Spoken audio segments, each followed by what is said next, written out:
Y ahora sí, ya lo tenemos al Cayani Malo.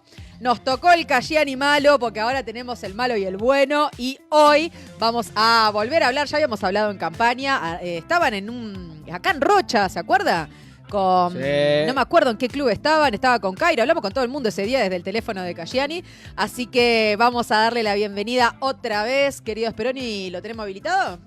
Está habilitado. Hola. Muy buen día, Daniel. Muchas gracias por atendernos. Hola, ¿cómo andan? ¿Todo bien? Gusto estar con ustedes. Muy bien, muy bien. No sé si soy el malo, pero soy el más joven, capaz. Bueno, pero viste que se da ahora. El Cayani bueno y el Cayani malo. El otro porque como es la educación y qué sé yo, todo bien, ¿no? Y a vos te dan. A mí me dan siempre. Bueno, pero vos también parte de- das. Vos también das. Algo habrá hecho. Bueno. Bueno, Daniel, muchísimas gracias por este rato realmente, porque sabemos que están a full. Más que nada ahora que termina de salir el presupuesto. Y bueno, y sobre eso queríamos charlar con vos. Venimos hablando con gente de la salud, con gente de la educación, que nos vienen diciendo que no es suficiente, que encuentran que no es suficiente lo que propone el presupuesto. ¿Cuál es la reseña que te queda a vos, más allá de que te escuchamos hablar en otros medios también? Pero bueno, ¿cómo reciben estas críticas de los sectores importantes de nuestro país? Bueno, este es un presupuesto nuevo. Es como poner en números las principales definiciones, sobre todo el plan de gobierno que nos comprometimos con la ciudadanía en la última campaña electoral. Por supuesto que siempre nos hubiera gustado que sea con un espacio fiscal mucho más amplio, pero bueno, también los presupuestos se dan en un contexto y en un país real, y es el país real el que tenemos, es el que nos dejaron. Es un país que tiene sin duda más de 600.000 compatriotas bajo la línea de pobreza, por lo menos medido por término de ingresos. Si uno lo mide por necesidades básicas satisfechas, mucho más. La mayoría, la pobreza tiene cara de niño en nuestro país, y ahí hay sin duda una puntería muy importante para jerarquizar parte de los recursos que vamos a incrementalmente invertir. Y también se da en un contexto internacional y sobre todo nacional bastante, por lo menos, restrictivo, pero bueno, hay buenas novedades.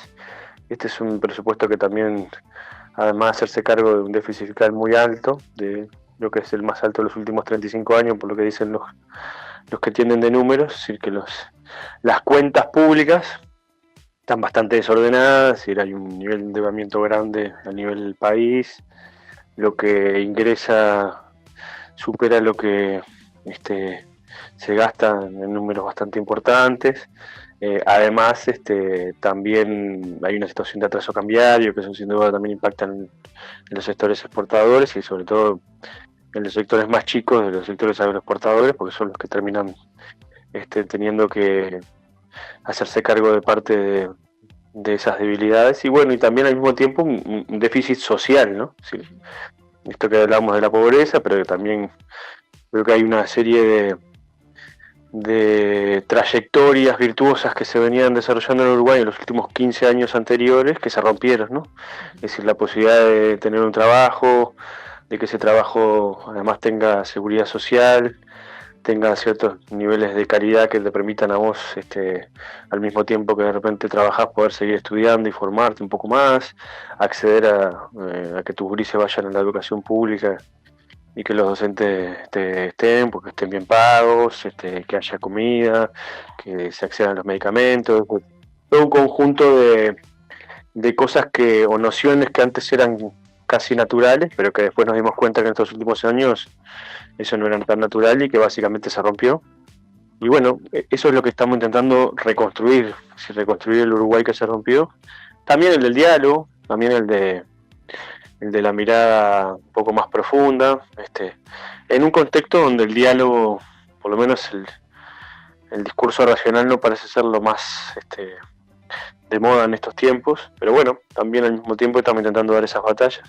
Y bueno, al mismo tiempo que reconstruimos eso, también ir poniendo algún ladrillito en las cosas del Uruguay del futuro, porque en realidad también uno tiene que pensar siempre en el porvenir, y bueno, sobre todo cómo nos colocamos mejor en desafíos que tiene el Uruguay, que tenemos los uruguayos y que nos pueden colocar después en una posición de vanguardia como nos colocaron en algún tiempo o en otros momentos. Entonces creo que ese es un poco el objetivo.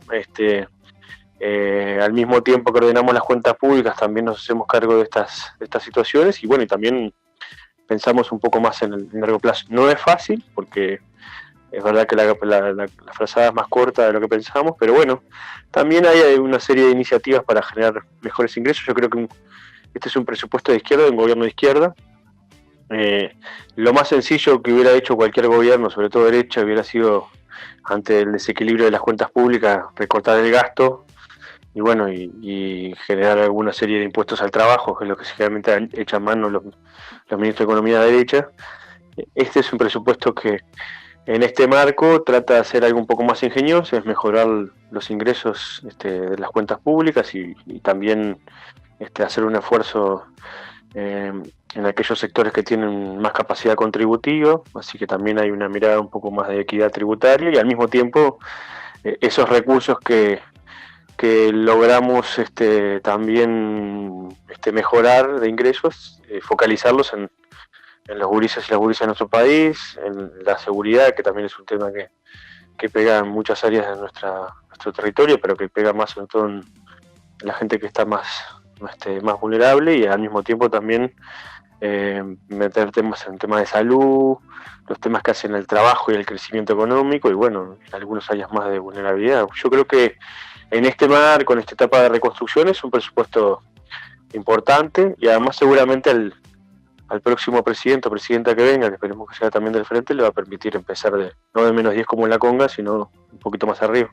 Daniel, se presenta el presupuesto, se comienza a discutir y es algo que preguntamos recién también. ¿Es viable que en esta discusión el presupuesto pueda modificarse o el gobierno ya lo presentó, es esto, no nos vamos a mover de esto, por sí o por no y chau? Pensando en esto de que vos decías que es un presupuesto pensando en el Uruguay del futuro, y si tenemos afuera o tenemos insuficiencias en la salud y en la educación, que es también lo que abona al futuro, ¿es viable que esta discusión pueda generar modificación en la distribución del presupuesto o es una conversación, una batalla perdida?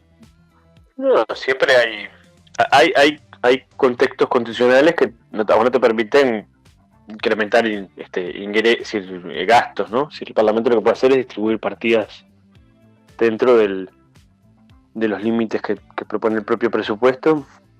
Para eso siempre hay creatividad y capacidad, así que seguramente va a haber también una redistribución, quizás en algunos programas que también hay que fortalecer. Uh-huh. La Universidad de la República, por ejemplo, planteó un incremento del 52% de su presupuesto, que es básicamente más del doble de lo que planteó el incremento presupuestal, por lo menos en lo que corresponde a funcionamiento. Uh-huh.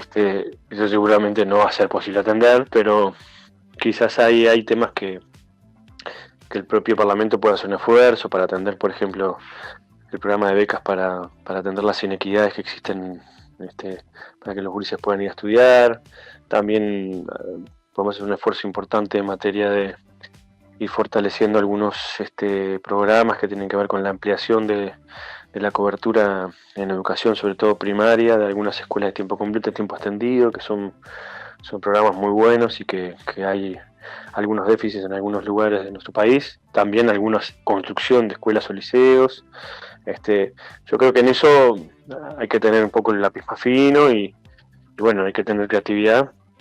Nadie va a querer que le toquen lo poco que le tocó, pero bueno, yo creo que también eso es importante. Y después también va a haber una partida importante que va a complementar esos 140 millones de dólares en el año 2026 y que después se va incrementando estos 240 millones anuales en el último año. Una partida de casi 800 millones de dólares en obras de infraestructura, o sea que estamos hablando de un incremento de casi 1.000 millones de dólares año a año. Es importante, si uno lo mira con relación al presupuesto, son casi el 10% del presupuesto, o sea que es un incremento interesante. Es verdad que los rezagos que tiene nuestra población muchas veces también es difícil poder atenderlos a todos, pero bueno, creo que también hay que priorizar primero las urgencias, ¿no? Ver cómo podemos acomodar algunos temas que que hoy ya se están acomodando, por ejemplo el acceso a los medicamentos de enfermedades crónicas. Hay un esfuerzo muy importante de las actuales autoridades con el actual presupuesto de ir también mejorando eso, y eso creo que se ve en general en cada uno de los departamentos, ciudades que uno visita. Básicamente eso te lo están planteando como algo que se está por lo menos corrigiendo. Después sin duda hay temas de la salud que tienen que ver con la organización del sistema integrado de salud, que cada vez es menos sistema y menos integrado, que tiene que ver no solamente con la atención de especialistas, sino también con la organización de muchas veces el propio sistema y la complementación de servicios que tanto el sistema público como el privado tendrían que tener una mirada un poco más racional, pero bueno, muchas veces las lógicas que se establecen son más bien de niveles de coordinación o de venta de servicios desde el punto de vista más mercantilista, y bueno, creo que también ahí hay una mirada que tiene que poner el propio Estado, el Ministerio de Salud, que en el periodo pasado dejó hacer mucho con respecto a eso, y bueno, y también en materia educativa, sobre todo para mejorar algo que sin duda es muy importante, que es la inversión en educación. Cada vez nacen menos gurises en nuestro país. Ahí tenemos un rezago importante en secundaria o en educación media, para verlo más general. Creo que esta noticia que se conoció esta semana de la ampliación y la duplicación de los gurises que van a poder alimentarse en centros de educación media es muy importante. Se van a pasar de 20 a 40.000 gurises el año que viene, y eso ya va a permitir, entre otras cosas, al mismo tiempo que vos podés pucherear un poco los gurises que están en educación media, también después ver si se puede tener algunos proyectos de extensión también horaria en algunos de los centros, y bueno, tener mayor cobertura. Yo creo que eso es todo ganancia, es una inversión que sin duda es a futuro, porque no se va a ver ahora, pero que también si vos lo vinculás a lo que va a ser la multiplicación del monto de las becas para gurises que están en educación media, de creo que son 12.000 pesos más o menos que hoy reciben de beneficio, a 25.000, y pasar de casi 14.000 becas a 70.000 becas al final del periodo, va a ser un esfuerzo que, junto con el bono escolar, junto con el bono de crianza, junto con el aumento de los salarios mínimos y las jubilaciones mínimas, va a generar un circulante importante, porque además las familias uruguayas, las que tienen menos recursos, generalmente cualquier peso que reciben lo invierten en comprar un champión de los gurises, en tener una túnica, bueno, también en alimentación, y eso nos va a permitir también que haya mayor actividad económica y dinamismo económico en el conjunto del país. No solo lo que vimos en el último periodo fue un proceso de ajuste de la economía, sobre todo en materia de los ingresos de las familias uruguayas. Eso resintió no solamente la calidad de vida de los uruguayos y uruguayas, sino también a los comercios minoristas, que también se vieron resentidos, que además en el caso de los comercios cercanos a las fronteras tienen la diferencia del tipo de cambio, también las ferias, y bueno, y eso también va a generar, creo que, un círculo virtuoso que hace mucho tiempo que no se ve en nuestro país, y que va a también permitir tener más oportunidades de laburo al conjunto de los uruguayos. Así que yo creo que hay que ir como también ir viendo toda la integralidad, y bueno, y al mismo tiempo después también ser creativos. Yo creo que tenemos que ver cómo, al mismo tiempo que vamos dando algunas batallas, dando algunos señales importantes, ir señalando cuál es el sentido de esto, cuál es el rumbo, y bueno, y también al mismo tiempo entender que estamos viviendo también una situación diferente desde el punto de vista político y social.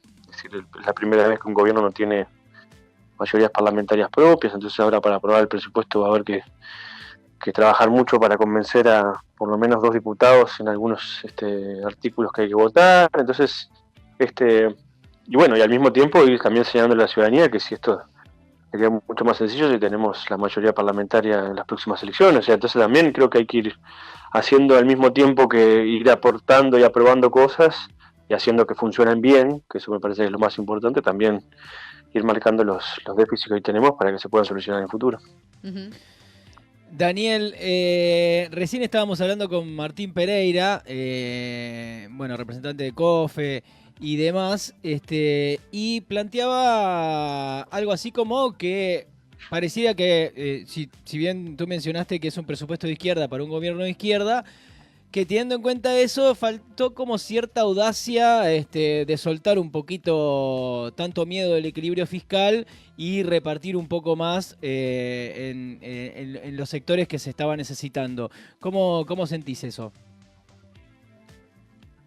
Bueno, yo creo que es capaz que una reflexión un poco apurada, ¿no? Es decir, sobre todo porque venimos de un gobierno bastante regresivo neoliberal, por más que con algunos sindicatos se llevó bastante bien, ¿no? Sí, tuvieron bastante niveles de acuerdo, pero bueno, no, yo creo que hay que tener una reflexión un poco más integral.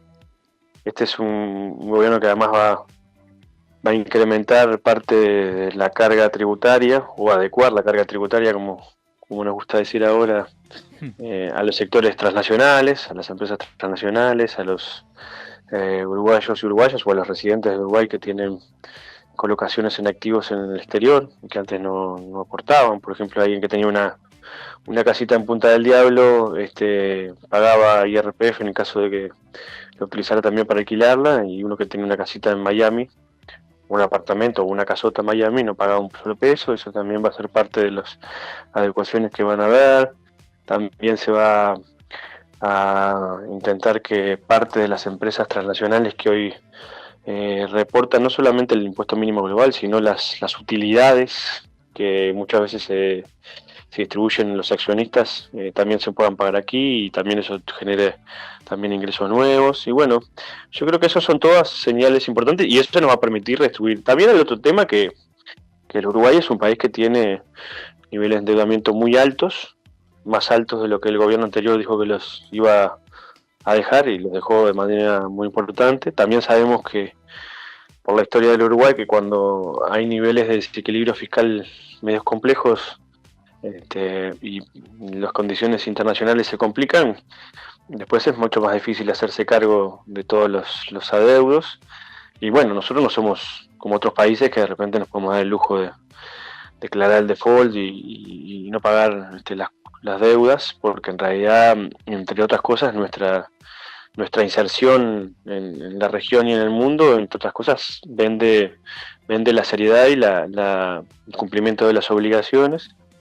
Yo soy de los que piensan que las obligaciones es con toda la ciudadanía, no solamente con un sector, y bueno, es lo que estamos intentando hacer de manera equilibrada, porque además también el Uruguay recibe no solamente importantes inversiones en materia de inversión extranjera directa, sino también mucho de sus políticas se financian a través de la colocación de bonos, muchos que son bonos que compran las propias instituciones vinculadas a los servicios de seguridad social, y por tanto no cumplir con todas las obligaciones después también tiene un rebote en las propias calidad de vida de los propios uruguayos. Yo creo que hay que también ver la integralidad, y bueno, en todo caso también hay que hacer un esfuerzo para que los que más tienen también aporten un poco más. Las pautas salariales en el sector privado y en el sector público, entre otras cosas, tienen que ver con eso, ¿no? El sector público, sobre todo en los 5 años, fue el que menos perdió comparado con sobre todo los trabajadores del sector público en términos promediales, ¿no? No estoy hablando de cada uno de los casos, porque son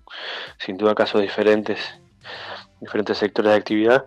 Pero bueno, comparado el sector público con el privado, los privados perdieron poder adquisitivo en el último quinquenio y los públicos mantuvieron, y bueno, también en eso se ha mostrado una pauta salarial un poco más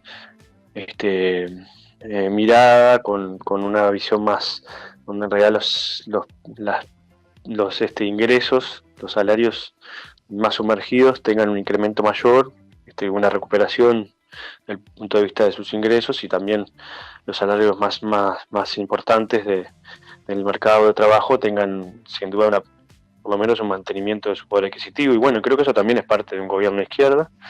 También el gobierno de izquierda no solamente apunta a mejorar las condiciones de ingreso de las familias, que sin duda son muy muy importantes, sino también la calidad del empleo, ¿no? Y la calidad del empleo, entre otras cosas, se construye si existe posibilidad de desarrollo, de crecimiento económico, inversión, y también se genera la principal política social que tiene que generar un gobierno de izquierda, que es trabajo, ¿no? Trabajo para que las familias uruguayas puedan vivir bien, y bueno, y al mismo tiempo después tener una mejor calidad de vida y ser más libres, porque de eso se trata, ¿no? La libertad, tener una capacidad de ingreso que nos permita después optar, y al mismo tiempo vivir en una sociedad más justa, ¿no? Mencionabas esta adecuación impositiva, que bueno, ya salió varios actores del Partido Nacional diciendo que no van a acompañar esta suba de impuestos para ellos. Y algo que me quedó resonando es que remarcaron varias veces de que estos impuestos son para hacer caja, que el gobierno los quiere para hacer caja. No termino de entender si eso está mal, está bien, qué significa y si eso es cierto. Bueno, esta adecuación tributaria es raro la posición del Partido Nacional, ¿no? Porque parece más el Partido Nacional de Finlandia o de Singapur que el Partido Nacional de Uruguay. Porque en realidad están más defendiendo al fisco finlandés que al fisco uruguayo. Porque ¿qué partido nacional de cualquier país del mundo no estaría de acuerdo en que las empresas transnacionales paguen más que las empresas uruguayas o nacionales? Bueno, ese es el mundo que estamos viviendo hoy. Sí, entre otras cosas la adecuación tributaria es para generar más ingresos, entre otras cosas para financiar parte de las deudas que nos dejó el carnaval electoral del último gobierno, ¿no? Que hicieron un ajuste brutal de la economía, bajaron los salarios, las jubilaciones y las pensiones en los primeros 3-4 años, y el último año que había elecciones lo subieron, y además aumentaron el gasto público. Y además nos dijeron que había un nivel de endeudamiento que fue casi el doble de lo que nos dijeron, 1.200 millones de dólares más. Fíjate, 1.200 millones de dólares. ¿Cuánto haríamos con esos 1.200 millones de dólares más si en vez de habérselo gastado para realizar una especie de campaña electoral lo hubieran dejado en las arcas públicas? Capaz que con eso podríamos haber empezar a solucionar muchas cosas. Pero bueno, quienes rompieron todo, después se niegan a poder también darle al gobierno entrante los instrumentos necesarios para hacerse cargo de las deudas que ellos generan. Ese es el sinsentido que estamos viviendo hoy. Y bueno, y además es medio raro, ¿no? Porque también es como los niños chicos cuando no quieren comer la comida pero quieren comer el postre, ¿no? Entonces se ofrecen a discutir cómo redistribuir los recursos de recursos que se niegan a votar para que generen nuevos recursos. Entonces es una cosa rarísima, pero bueno, es el mundo en que vivimos. Igual tenemos que trabajar mucho con todos los partidos políticos para que por lo menos las posiciones más sensatas entre los partidos políticos sean las que terminen también primando, y que sobre todo prime el interés nacional, que es lo más importante, y no el interés particular o el interés electoral. Es muchas veces lo que uno ve en todas estas posiciones. Daniel, te hago una pregunta como militante del MPP. Nos corremos para ese lugar sobre algunas situaciones que sabemos que son a nivel nacional, pero me quiero focalizar más que nada en lo departamental, que es lo que nos llega más directo. Y las elecciones departamentales acá dejaron dentro del Frente Amplio un destrozo de desunión, de situaciones de maltrato, una tendencia al caudillismo, no espacio a nuevas generaciones, mujeres desplazadas. Ocurre que llegan las visitas nacionales y las personas acá no nos enteramos, y al otro día a la mañana hay un ministro, bueno, viniste tú o viene el presidente, y terminan siendo 5 o 6 personas del mismo sector. Fuertes situaciones de persecución, hostigamiento, violencia en los comités de base. Han ocurrido situaciones que fueron de público conocimiento en la Junta Departamental, y todo marca este gran fraccionamiento y realmente un destrozo de los lazos sociales dentro de la militancia, que nadie se anima a decir porque no le vayamos a hacer mal al gobierno, ¿no? O qué sé yo, pero que hay algo que se habla, se comparte y que se intenta denunciar todo el tiempo. Como sector político, ¿el MPP piensa hacer una autocrítica, una revisión interna de lo que está ocurriendo en los diferentes departamentos? Bueno, a ver, primero que nada, yo soy de la vieja guardia, que los temas que hacen al funcionamiento de las organizaciones los discuten las organizaciones, no los medios de comunicación. Primero porque creo que la hacen bien como la familia, ¿no? Es decir, primero uno lo discute en su familia y después ve cómo lo puede ir mejorando. No tengo, tampoco quiero decir que lo que está planteando no sea así, pero creo que sin duda siempre las fuerzas políticas, y más las mayoritarias, siempre tenemos mayor responsabilidades en tratar de aportar a que exista un mejor clima, tratar de que funcionar bien, siempre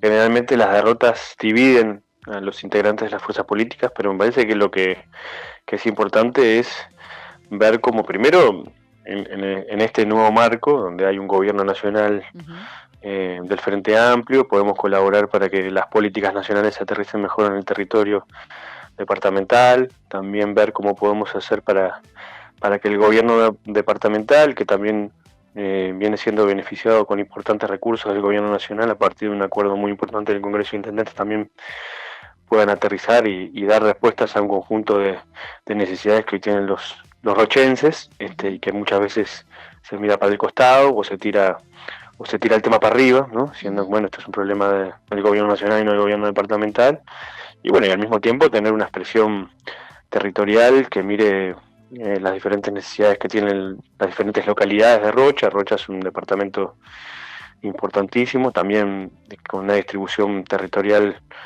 muy distante en algunos centros urbanos, y bueno, sin duda las fuerzas políticas las construyen los hombres y mujeres. Pepe decía muchas veces lo que no fallan son las cosas, sino los cosos, ¿no?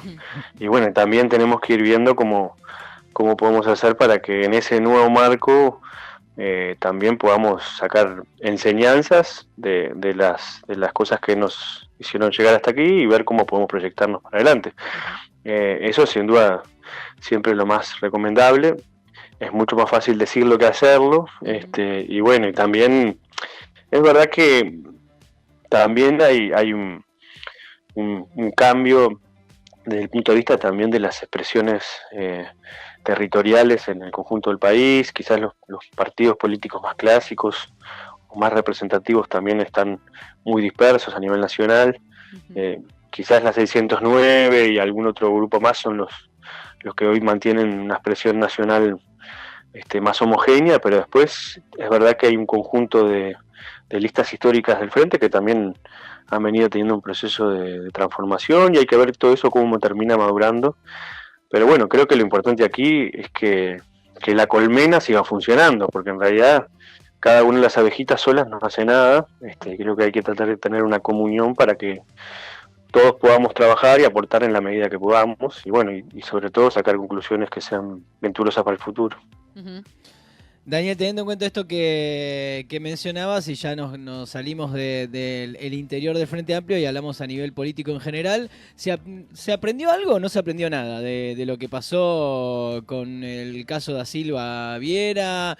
¿Llegaron, se notó que hubo un cambio, o como pareciera que vemos desde este lado del mostrador, no pasó nada? Bueno, yo creo que bajó un poco la espuma, ¿no? Si veníamos de un nivel de violencia verbal incremental, en los medios de comunicación, después en las sesiones, hasta incluso en el relacionamiento personal, que ya salía un poco de los casos más típicos de personajes que a veces se venden en la luz pública de una manera y en la privada son de manera diferente. Yo creo que eso también nosotros quisimos marcar un límite de que no todo se puede, ¿no? Y de que también tenemos responsabilidades, y después nos alarmamos por lo que pasa en la sociedad cuando un padre o una madre le pega a una maestra en la escuela porque reta a su hijo, o porque le señala alguna cosa, o porque en el centro de salud hay una situación de violencia. Y si nosotros no tenemos la situación de violencia que se dan también en la esfera política y las naturalizamos, también muchas veces nos colaboramos a que eso también se pueda tomar un poco más de dimensión.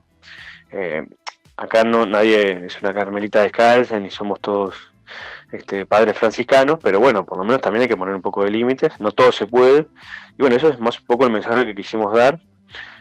Creo que en cierto sentido surgió efecto, porque este tema se debatió, también, como te decía, bajó un poco la espuma en términos del relacionamiento, y bueno, después hay que ver qué queda de todo esto y qué decanta, pero bueno, yo creo que también es bueno muchas veces pararse firme, ¿no? Y también decir hasta acá, esto es lo que nosotros estamos dispuestos a tolerar, y bueno, y en función de eso también dar una señal no solamente a los pares que integramos el Senado en este caso, o el Parlamento Nacional, sino más bien a la ciudadanía, que es lo más importante, ¿no? Hablando de pararse de manos, parate firme, dije yo, no de manos. Tenés razón, hablando de pararse firmes. ¿Crees que el gobierno tiene que empezar a pararse más firme con respecto a cómo se está plantando la oposición? Yo creo que hay una oposición que está apuradísima, ¿no? Está ansiosa, está quemando, yo digo que va a quemar biela, ¿no? Si sigue así, va a llegar fundido a los 2 años de gobierno. Fíjate que no vamos 6 meses, ya hay algunas encuestas de opinión que el 30% de la ciudadanía solamente entiende que es positivo el papel que están asumiendo las oposiciones. Y bueno, yo creo que también hay una diversidad, ¿no? Yo siempre dije, del principio, he planteado que para mí no hay una oposición, hay varias oposiciones. Cuando decían esto va a ser entre el Frente Amplio y la coalición republicana, yo planteaba que no existía la coalición republicana, de hecho no existe. Cabildo Abierto no participa, pero además yo creo que hay divisiones hasta en los propios partidos políticos, ¿no? No es lo mismo el liderazgo de Pedro Bordaberry que de Ojeda, no es lo mismo el liderazgo de Javier García o de Álvaro Delgado que la calle Pou en el Partido Nacional. Entonces creo que también hay como una gran confusión, ¿no? Esa idea de no asumir ese duro golpe que debe haber sido para un conjunto importante, sobre todo los dirigentes del Partido Nacional, que pensaban que se llevaban el mundo por delante, que la ciudadanía los iba a apoyar en las últimas elecciones. Fue un baldazo importante, 100.000 votos de diferencia, y bueno, y en vez de asumir que quizás el gobierno no fue tan bueno, porque ese es el gran problema que tienen, no pueden decir que tuvieron un gobierno espantoso, porque se meten con la calle Pou, le echan la culpa al candidato, y todos sabemos que las elecciones no solo se ganan por buenos candidatos, son unas buenas propuestas, una buena campaña electoral, sino los gobiernos y tienen también un ida y vuelta con la ciudadanía. Y lo que pasó con el anterior gobierno es que fue un gobierno que hicieron grandes anuncios. Yo siempre bromeo que fueron la estafa piramidal de los anuncios, ¿no? Porque decían anuncios de anuncios de anuncios que después no lo pudieron sostener y que bueno, que la ciudadanía después le terminó picando el boleto en las últimas elecciones, como hacen los ciudadanos en Uruguay, sin grandes manifestaciones, sin grandes alaracas, van al cuarto secreto, ponen una lista, incluso que a veces hasta de repente nunca apoyaron, solamente para decirle por este camino no. Y bueno, y creo que ese es el gran problema que tienen algunos sectores del Partido Nacional, que todavía no hicieron la autocrítica sobre qué pasó. Y bueno, y como no hicieron la autocrítica, andan como mamá en cumpleaños con piñata, ¿no? Pegándole a todo lo que se mueve. Y bueno, y yo creo que al mismo tiempo se pegan ellos mismos, porque si uno ve la irracionalidad con que se opusieron a la compra del campo María Dolores, cuando en realidad muchos de los sectores productivos, tanto de Florida como los departamentos limítrofes, como la localidad de San Ramón, están de acuerdo, y ahí seguramente va a haber muchos productores blancos, colorados, frente amplistas, cabildantes, que también están de acuerdo, pero ellos se oponen por una cuestión visceral en la que el Instituto Nacional de Concesión pueda volver a comprar tierras para dárselo a los colonos y a los pequeños productores lecheros, y así todo, ¿no? Así todo. Y bueno, yo creo que en vez de tener quizás algunos una mirada un poco más con un talante nacionalista y republicano, terminan teniendo una mirada que les termina haciendo daño, porque creo que los colocan en el peor lugar. Yo creo que uno puede equivocarse, uno puede tener miradas diferentes. A una persona resentida y que no es capaz de tratar de mirar al otro con una mirada un poco más, por lo menos que tenga una perspectiva más de amor y menos de resentimiento, es una persona quizás hasta enferma. Y bueno, y eso está pasando en algunos integrantes de las opiniones. Por suerte no son todos. Álvaro Perrone de Cabildo Abierto ha tenido una posición diferente, Pedro Bordaberry en algunos temas ha tenido una posición diferente, Sotelo en algunos temas ha tenido una posición diferente. Es difícil, algunos integrantes del Partido Nacional han intentado tener una posición diferente, pero yo creo que los veo tan desorientados y con una falta de liderazgo tan importante y tan falta de rumbo que a veces es difícil que puedan acordar algo, y creo que ese es la gran debilidad que tiene el Partido Nacional hoy. Es decir, no puede dialogar con otros porque no consigue tener una mirada común. Entonces para tener un diálogo con otro tenés que tener ideas fuertes, tenés que tener convicciones fuertes y unidad. Y bueno, y eso parece ser que lo que está faltando mucho en el Partido Nacional. Y bueno, quizás los intendentes, con una mirada un poco más pragmática, también interesada, terminan teniendo una visión más inteligente en ese sentido y se colocan en otro plano de la discusión. Y bueno, creo que será parte del reacomodo que tendrá que haber en estos años. Yo creo que el frente también tiene que reacomodarse, tiene que salir de la lógica de ser oposición a ser gobierno.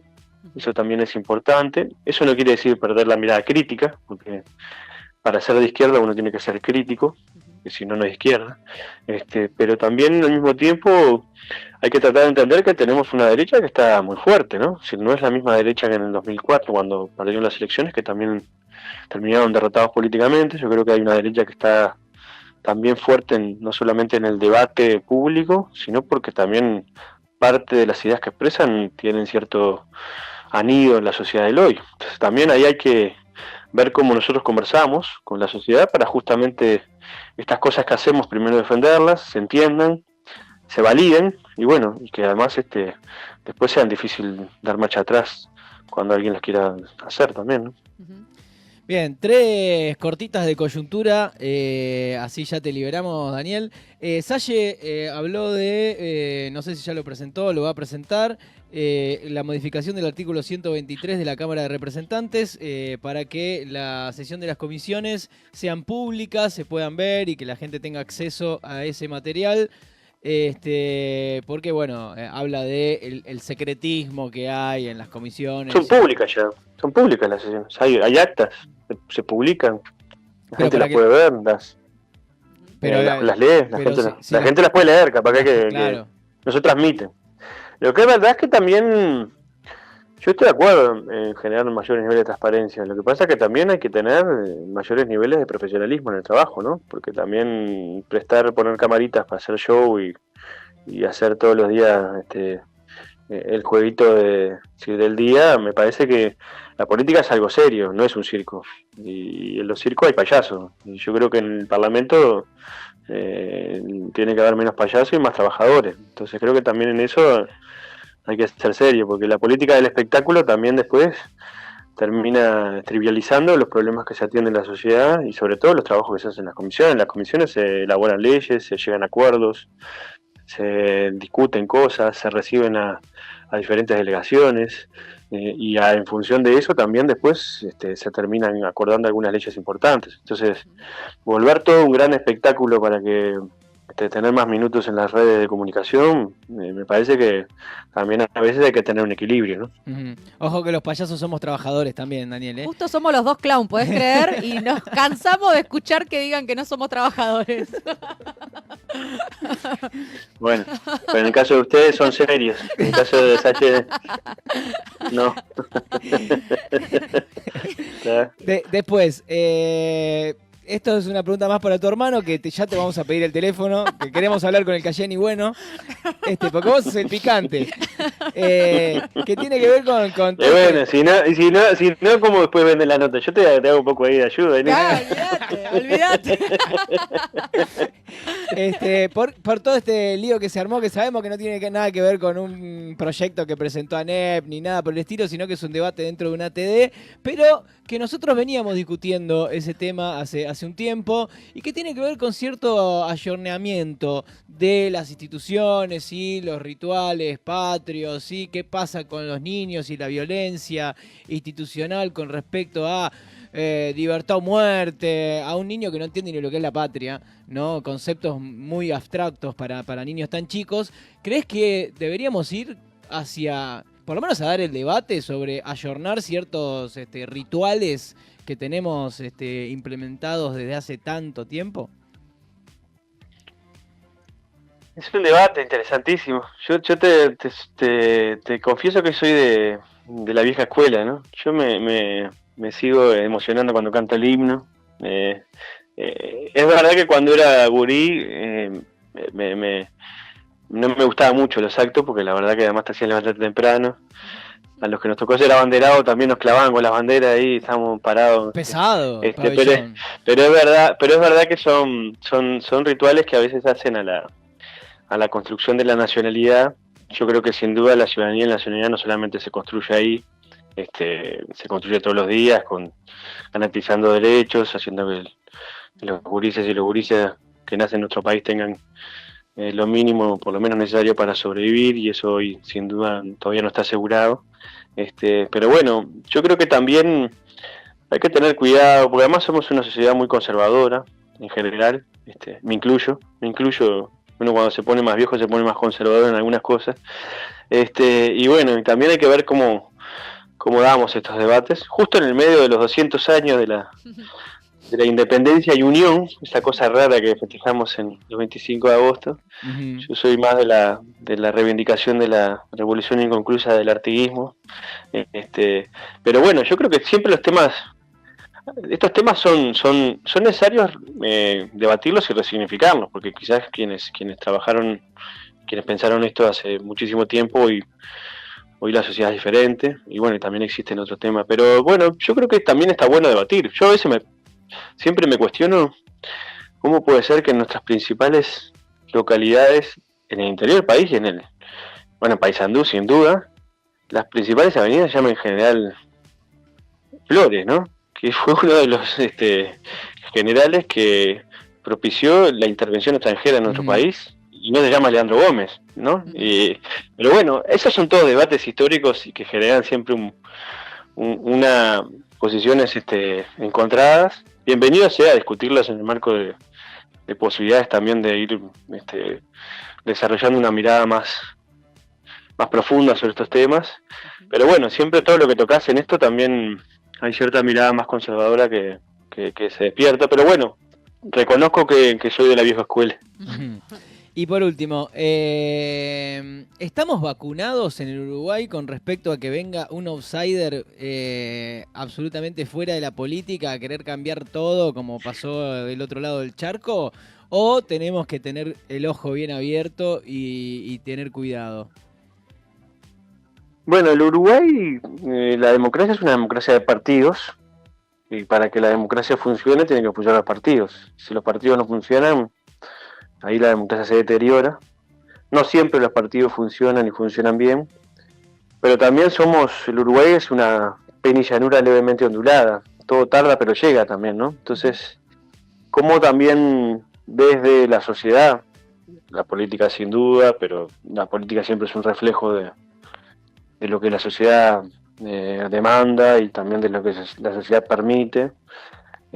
También tenemos yo creo que trabajar para que eso no suceda, y bueno, para que eso no suceda, entre otras cosas, la política tiene que estar muy fuertemente vinculada a las demandas que la sociedad tiene, ¿no? Si no puede estar despegada de los problemas de cada uno de los uruguayos, y también construir respuestas en ese sentido, porque si no, los discursos sobre la desconformidad, sobre lo que está pasando en nuestras sociedades, sobre la desigualdad, sobre la falta de oportunidades, sobre que la educación ya no tiene un papel tan importante para tener una sociedad que tenga niveles de ascenso social, sino que en realidad hoy quien tiene dinero tiene más capacidad de incidir en la vida, y que a veces el dinero no se hace también por esfuerzo personal, sino porque uno lo hereda o porque también uno realiza acciones no lícitas, ¿no? Entonces, ¿cuáles incentivos la sociedad también va incluyendo como algo válido o como algo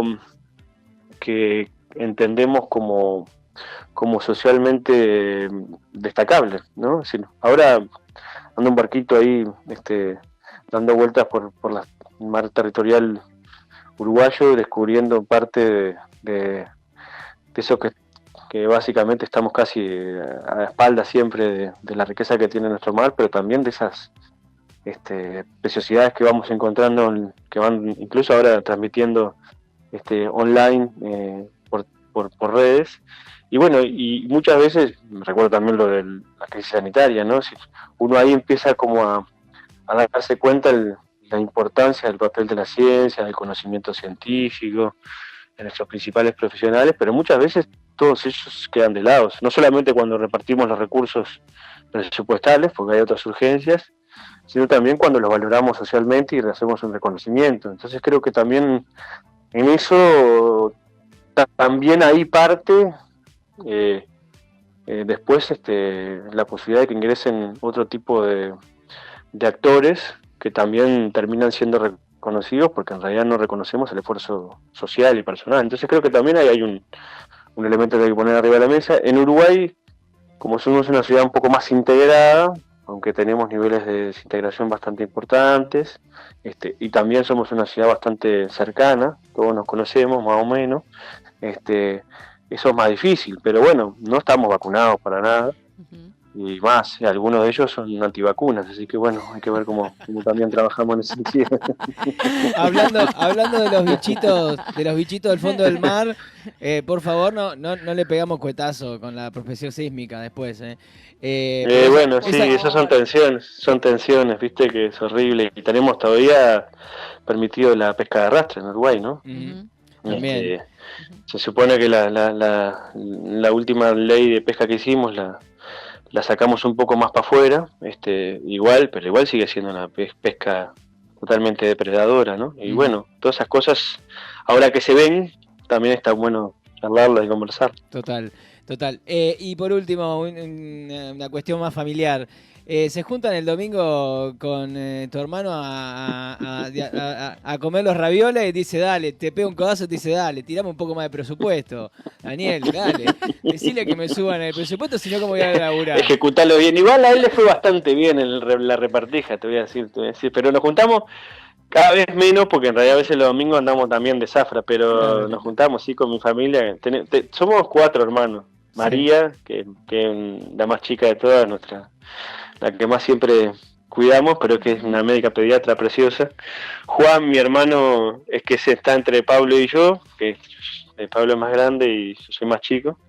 Y bueno, nuestras compañeras, nuestros gurises, sobrinos, nietos, somos una familia grande por suerte y cada tanto nos juntamos, sí. Sí, además charlamos de eso y mucho más, pero de política toda la vida, ¿no? Sí.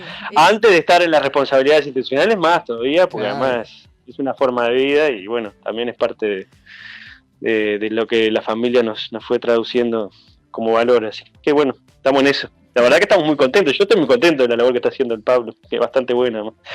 Y siempre quiero una lanza, queda horrible hablar mal de mi hermano, hablar bien de mi hermano, perdón, mal puedo hablar, pero es la primera vez en la historia que un presidente del Codicen es maestro, ¿no?